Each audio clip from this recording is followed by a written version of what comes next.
All right. Looks like we are live. Welcome everyone that's joining us. Yeah, today's topic is when clutter talks back. Do you have clutter that talks back to you? And if your clutter could talk, what would it say? Would it whisper? Would it shout? Would it beg to stay? I'm Andrea Anderson, CEO of Productive Environment Institute. I am here in Carolina Beach, North Carolina, and I am joined by... I'm Barbara Hemhill, founder of Productive Environment Institute in Raleigh, North Carolina. And today we are giving clutter a voice, and we're going to show you how to talk back. So first, let me just tell you, this idea, let me go ahead and take us off so we can be with you guys closer. Okay. So we are having a retreat in Carolina Beach in just a couple of weeks. So we're so excited. And one of our workshops is around the idea of clutter talking back. And Kathy says, are you implying that clutter is sassy? Essentially. Your clutter some of our clutter might be sassy. Some of our clutter can be argumentative, right? Some of our clutter might be begging for our attention. So I want you guys to think about that as you're listening, wherever you're joining us from. We want you to think about that. Is your clutter speaking to you? In fact, Barbara, I had a woman who told me once that she felt like she said, I don't have a lot of paper clutter. She was younger. And she said, I don't have a lot of paper clutter except for sticky notes. And she said, and when I walk into my office, I feel like they're screaming at me.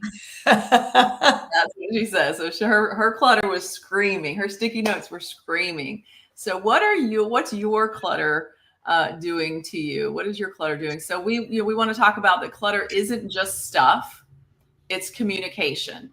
Okay. Because it really does communicate to us. Every pile, drawer, inbox represents a postponed decision. And Barbara, you are famous for saying that clutter is postponed decisions, which I learned now 45 years ago.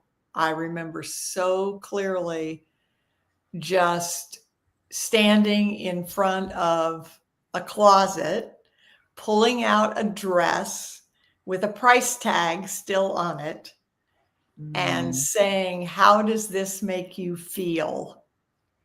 And I'll never forget the look on her face. It was just like, you could just see the emotion piling up. And the major reason we've seen through the years that we postpone decisions is the emotion behind it.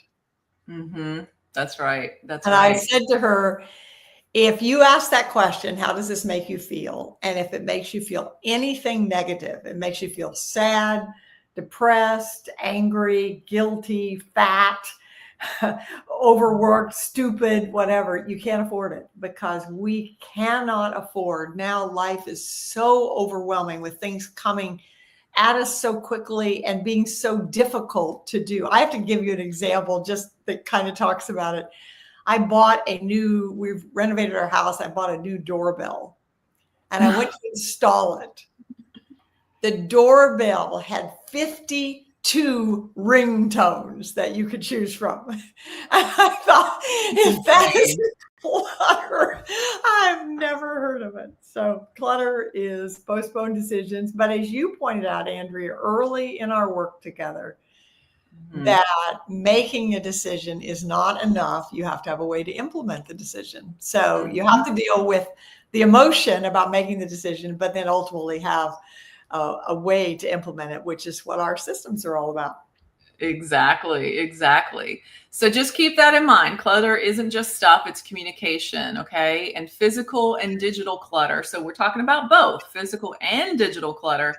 Both send messages about our energy, our priorities, and as Barbara mentioned, our emotions. They all represent, not only do they represent those things, they send messages to us about those things. I know that, I'm not trying to sound woo-woo with you guys, but when you walk into a room and there's something there that you've been meaning to get to and you've been just putting off, it absolutely affects your energy. No question about it. I mean, the thing that we hear over and over, especially when I go into companies and work with multiple people at a time, the sentence we hear, I've heard it hundreds of times, is, oh, this feels so much lighter. Lighter. That's the word we keep hearing in companies and individuals. Lighter. It feels lighter. Yep. So when we listen without judgment, okay, our clutter can become a teacher instead of a burden. Okay. And so, Barbara, I'm going to ask you some questions. Let's talk about physical clutter first. So when physical clutter talks back, what are some things that it might say? Well, it might say, I'm not just a pile, I'm a story you haven't finished writing. I mean, how many people have books that they've written? You know, research shows that 80% of the population believes they have a book in them, but only 2% actually publish it, which is an interesting, you know, you keep walking past, but you're here, oh, I've got to decide. I've had that's been huge for me is I have switched companies that I'm working with for healthcare. And so all the supplements have changed. The timing has changed and all of that. And I've had on the corner of my counter the stuff that I printed out about the different supplements and when I need to take them and all that. It's just been horrendous. Another one is I represent something you once cared about, but I'm choosing to see if it matters. And I remember speaking to a woman at a conference. I was speaking at a conference and this woman came up and said, you saved my marriage. And I would say, why? And she said, well, I was going to leave my husband, to whom I've been married for 13 years, because he was a pack rat. And so we began to talk, and it was like she decided to go back and say, you know, I never understood before how important this was. Let's stay, you know, let's figure out a way to do it. And then when she took the pressure off of him about getting rid of it, because the more we tell someone else to do it, the more they hang on to it. Mm-hmm. But when she took the pressure off, then he began to say, you know, we could take a picture of this collection and then I wouldn't have to have it. Or I think of my own one year, this happened years ago, but it impacted me a lot. I went to Europe when I was 18 and my father bought me a very expensive Japanese camera, which as the daughter of a farmer, that was a really big deal. And I went there and I took photographs and they were gorgeous. And they were in slides, old fashioned slides. And there were some gorgeous ones. And I had them incredibly organized. The slides were in cardboard frames. They had dates and names on them. And they were in a metal box. You'd lift up the box and there were all the slides in a row. And they were upstairs in my attic. And one day I was decluttering and I looked at them and I thought, you know, there's nobody in the world that cares about these anymore. I mean, there just isn't. Mm-hmm. And it's like, and there's nothing I'm going to do with them or whatever else. And so there was lots of emotion around it. But one of the things about clutter is that if you hang on to it, you are preventing anything new from coming into your life. Mm-hmm. And I had that experience also. We've been renovating our house. And I've always said my house was intentional. There was nothing in my house that wasn't there because I wanted it to be. And it all had a story. And the walls were covered with paintings and artwork and things that were given to me. Well, I had to take all of those down in order to paint the walls. And so my intention was I would put them all back up again because I liked them all, right? And then I left them down for a while. They were spread out on the pool table in one room, and in the theater room, there's tables, and I'd spread them out.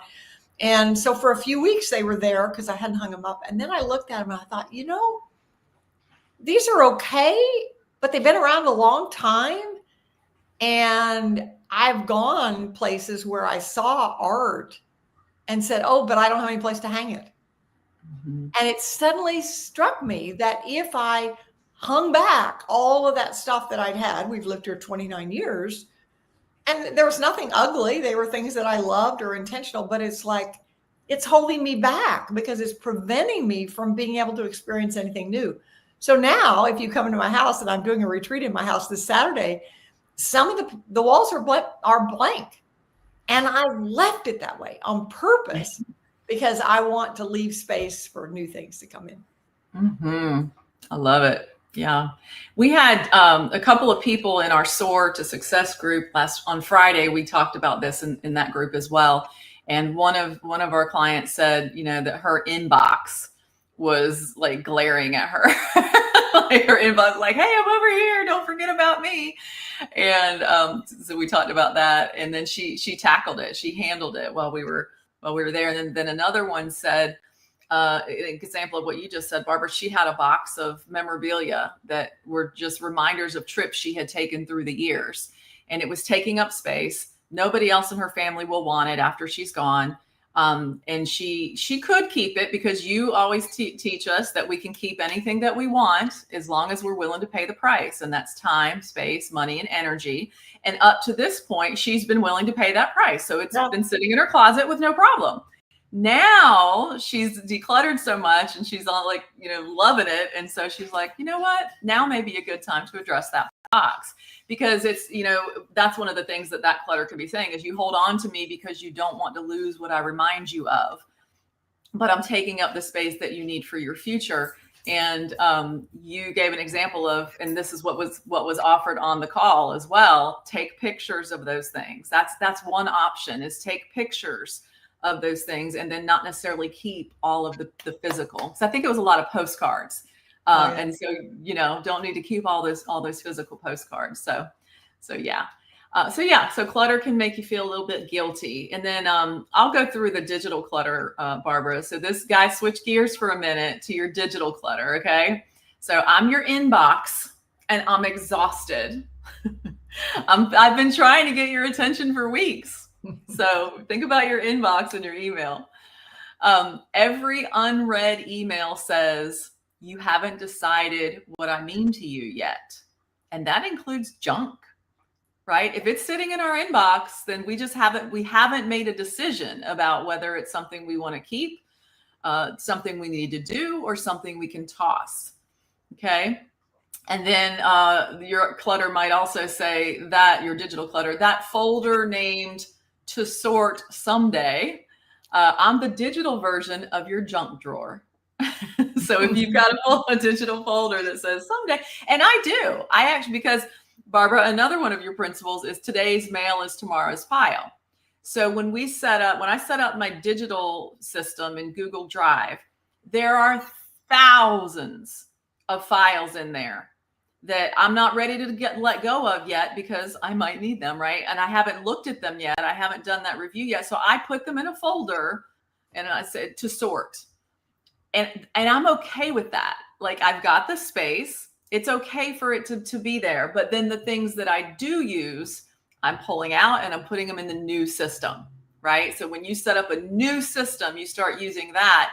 Don't worry about the old stuff at the very beginning. Now, one day I could say, I'm just going to declare file bankruptcy and just get rid of everything all at once. But I don't need to do that yet. And I do go in and find files in there that I use sometimes. So I have anyway. an example. I actually have presented a proposal to a client now for a company, and this has never happened before, but the CEO of the company said, we did this 6 years ago. Said 6 years ago, we declared, she didn't call it digital bankruptcy, but that's really what it was. She said, we have a digital closet. She said, we have a digital closet. And she said, 6 years ago, we literally took everything and put it in that closet and started over. Well, she said, it's time to do that again. So what I've proposed to them is a digital productivity party, which we've done many, many of those. And the difference between now and 6 years ago is that 6 years ago, they didn't spend any effort figuring out how to do it differently. So 6 years later, it's the same as it was before. So with the digital productivity party, we'll spend the day figuring out how to organize that information so that they won't have to do that every 6. I mean, they still, I always tell people with the productivity parties, it's still something you want to do periodically because there are things that you do end up not needing anymore. But it isn't, you're not declaring bankruptcy because you've given up. It's because you're declaring it. You're not declaring bankruptcy. You're doing a clean out, which most companies and most people should do like twice a year. It's like, okay, I'm ready. I'm ready to do that again. Yeah, that's right. And for me and for most of our SOAR clients, the new structure follows the same structure that we use in every area of our lives, which is what we call the art of organizing information. And art is action, reference, or toss. And digitally, that toss is delete, right? So an action is something that we need to do something with it. It's a project. So I have a folder in my drive. If you go look at my drive that used to just be so cluttered, you will see 3 folders at the top level, and then you'll see an inbox, and you'll see action, and you'll see reference. And so most files, things that I'm doing things with, get saved in the inbox first. Then I go in there and say, okay, is this part of a project? If it is, it goes in the action. With the project, it goes with. If it's just to save for future reference, it goes in the reference folder. And if it's something I can delete, I delete it. Okay. And so that is having, you don't have to do that exact thing that we do, but having a new system. Like Barbara, you said they never created a system to deal with it later on. So you have an opportunity to do that with them now. Well, and I also think we've seen over and over with our clients, and I see it in conversations. I just had a conversation this morning with a virtual assistant who is a virtual assistant for other companies, other clients. And I talked to her about it. She says, oh, this is really wonderful. And she was really interested in it. The concept that every piece of information that comes into your life, regardless of the form that comes in, it could be a text message, it could be a voicemail message, it could be a Slack or a Telegram or whatever, is either action or reference. I mean, a lot of people have just never considered that. Well, that's what we call the first sort. And obviously there's more complex, but just that is a step in the right direction. And we are so passionate about answering the question, what's the next action? And part of the reason that people don't deal with clutter is that it's so overwhelming, they don't do anything. Yeah. And so the first action always is to sort it into action and reference. Everybody. Or toss. The third one is toss. Toss. Ideally, there's more over there than anywhere else. But you're right. I mean, we want to challenge you guys. If you find something, if you have something on your desk or in your email or in your life, and it does not fit into either an action, something to do, a reference, something to keep for future reference, or a toss. If it does not fit in one of those 3 categories, please reach out to us and tell us. We want to know. Yeah. We want to know. If you're watching now, post it. We want to know what it is, because everything should fit in that one of those 3, the first sort, as Barbara said, which is the art of organizing information. Now, that's not where the decision-making ends. That's where the decision-making begins. That's the initial 3 decisions you want to make. After that, it's like, okay, well, what kind of action? And when does it need to be done? And all of those additional things that we won't get into today. But yeah, so another thing your digital clutter might say, and I think I am definitely, mine is saying this to me, I'm guilty of this. I am all those screenshots and downloads that you meant to file later. Guess what? Later is now. So, and I am so guilty of that, but I'm okay because I don't panic about it. I will take screenshots, and use them. And then when I have like a Project Palooza, when we do a Project Palooza, or we've got a dedicated time set aside, then I'll go back in there and I'll go through those screenshots. And if it's something that's part of a project, I'll file it into its project and action. Or if it's just, I want to keep it for future reference, I'll save it. And many, many, many screenshots I can just delete, right?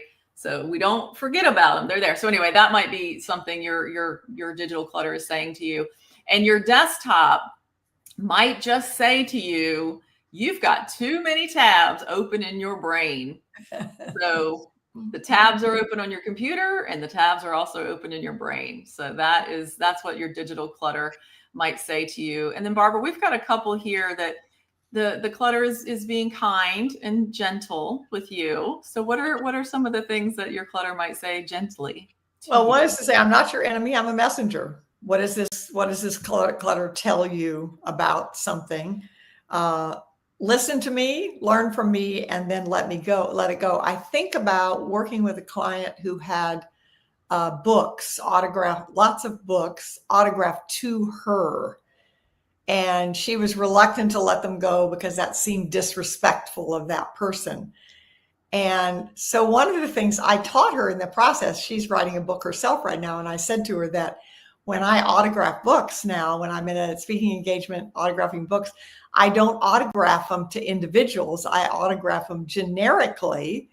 And then I sign them, blessings, Barbara Hemhill. And then I say to the person, I'm autographing this generically. So when you're done with it, it doesn't become clutter. You can pass it on to somebody else. So that became a way. So she was thrilled about it. She learned from that. And then I love this. When you make peace with me, you make space for what truly matters. And it's kind of like what I did. One of the things that matters to me a lot is growing. I mean, I love to learn. I love to change. So when my walls were all full of things that have been there for many years, I was denying myself the opportunity to learn new things, to try new things. So I think that's a lesson that our clutter can invite us to try something new. I love that. I love that. And so most of these examples we've given is your clutter talking to you saying, hey, address me, deal with me, make some decisions about me, right? Well, there's another side to this. Okay. So let's say that you are on a mission to declutter. Maybe you've even hired one of our certified productive environment specialists to help you.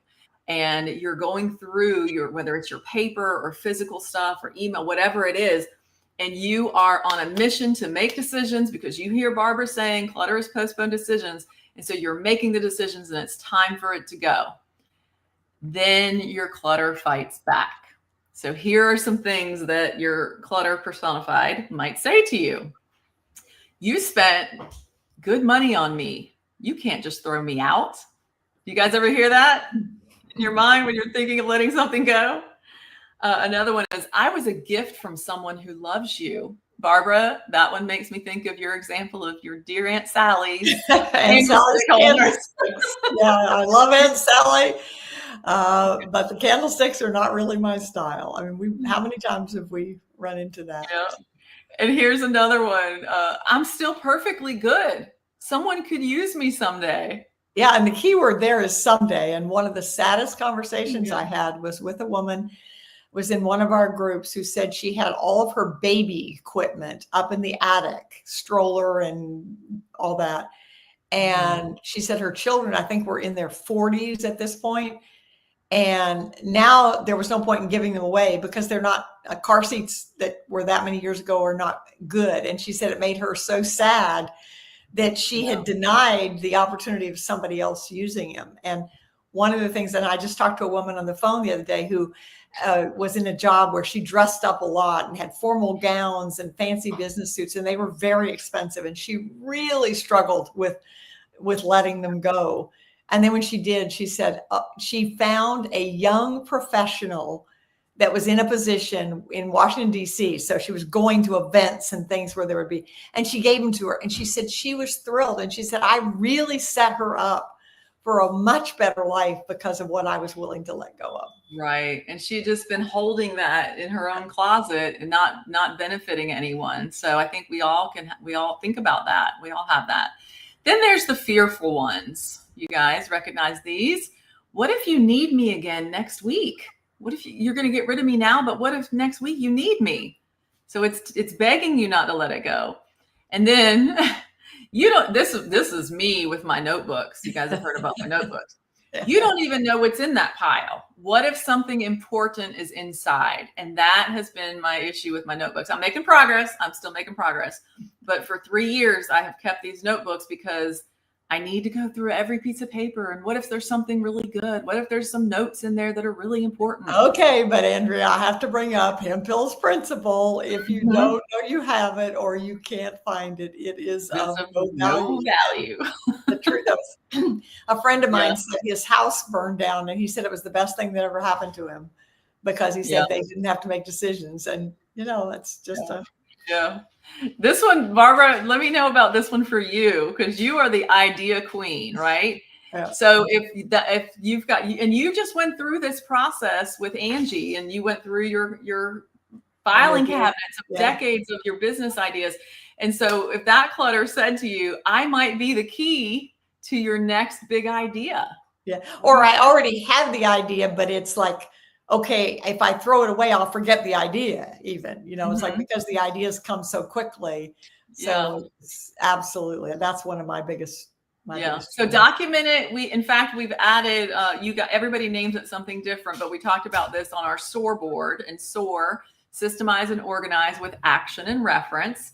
We have a digital tool called our SOAR board, and we talked about having a folder for ideas, or perhaps someday, maybe, having when I say a folder in the SOAR board, it's a digital bullet where you can just document it. Say, I had an idea for this, and you can even take a picture and upload it, and then throw that away.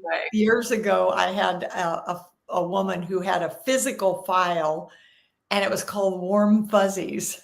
And I asked her what that meant. And she said, that's for the day that everything's going to a hell in a handbasket, and I can pull it out and remember there are better days. I've never forgotten it. That's good. I thought it was just delightful. It's always loved learning from everybody. That's part of why the SOAR program is so exciting, is because we do learn from each other. I mean, we just get different ideas. Oh, I never thought about that. So, yep.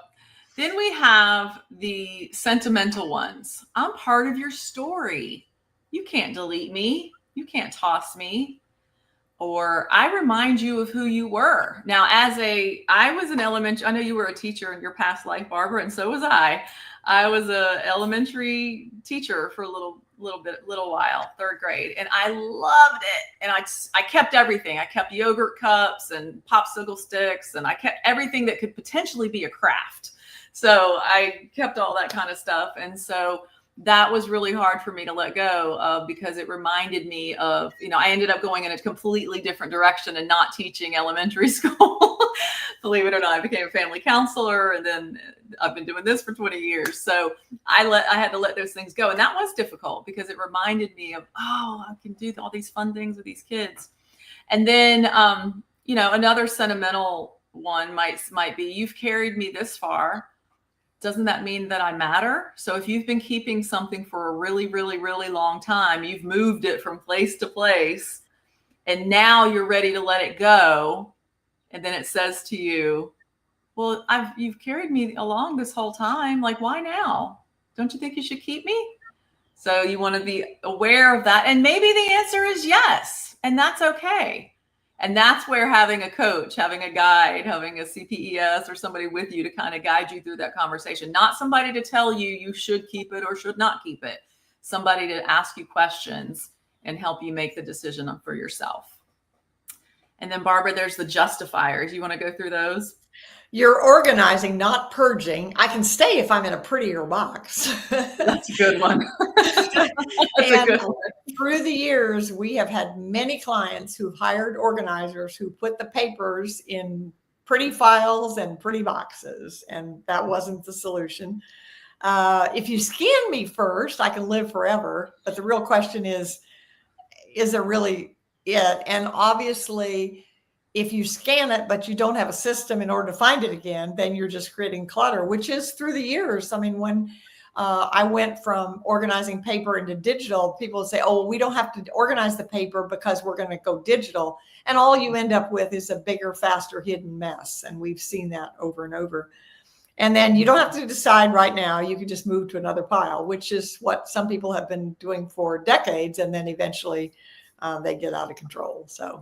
And that is the definition of postponed decisions. You don't have to decide right now. Just move me to another pile. Your clutter might be telling you that. Your papers might be telling you that. Then there's the digital drama queens. Maybe, Kathy, this is your sassy clutter. Delete me?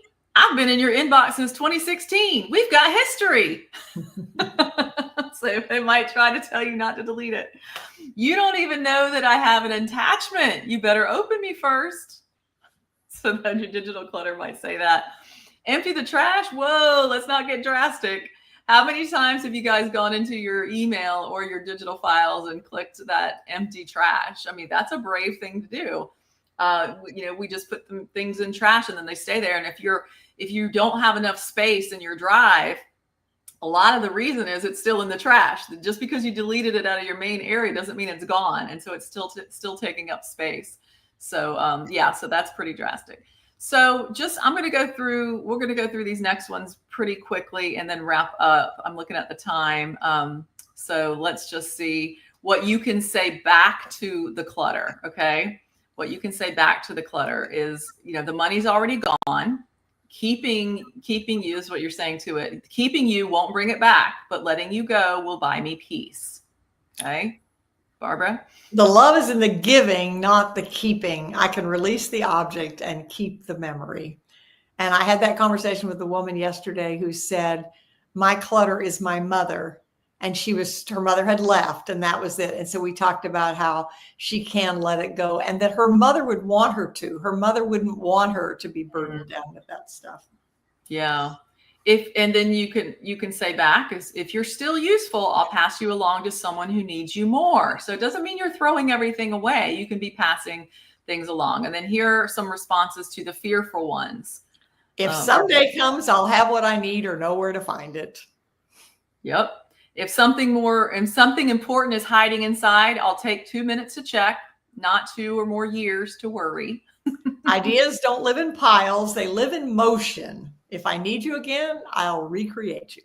Nice. And then to the sentimental ones, you can say, my story does not disappear when you do. It becomes lighter and easier to live. I honor who I was, but I'm making space for who I'm becoming. And you've served your purpose. Thank you and goodbye. That's an easy one, guys. When you're decluttering, say to the item, you've served your purpose. Thank you and goodbye. Love that one. And then to the justifiers, Barbara. That's what got us here. Let's finish this conversation today. That's good. Digital clutter talks too. And I'm not inviting you to the after party. Clarity comes from decisions, not delay. And I think that's really the core of everything we talk about. Yeah, that's exactly right. Okay. To the digital drama queens, you've told your story. It's time to move on. I like that one. If you were truly important, I would have acted on you by now. Oh, that's good. Extreme is living surrounded by digital ghosts. I'm ready to clear the air. So you can talk back to your clutter. And the closing declaration, I'm grateful for what you represented, but I choose clarity over clutter.